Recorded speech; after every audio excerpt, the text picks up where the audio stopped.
Okay, this is going to be super quick. So this is Canva, of course. And if you go to apps and you type in TypeCraft, not TypeCrafty, TypeCraft, you'll find it.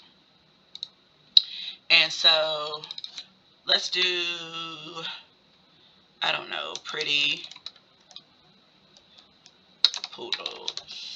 Oops. There are only a limited amount of fonts. I think I'm gonna do a tutorial on this for YouTube anyway, so I don't know, I'm gonna choose this one. And so we're gonna say we want this to be 03399. We all know that color. And you add the element to the design. Now you can take here and do all manners of stuff to your text, which is something that you could not do before. I don't want to make this too long because I want to be able to send it via my phone. I mean via the computer. So that's essentially what it is. So change the font, do all kinds of stuff. We're going to reset it. I'm going to delete this off my thing. Font is Sassy.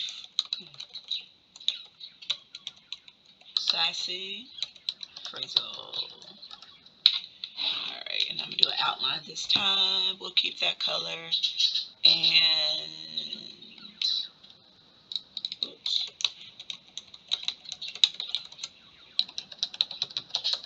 Oh, fuck it. Whatever. You get the point. And so I want to be, oops, like that. Because I want to be in the shape of a crown.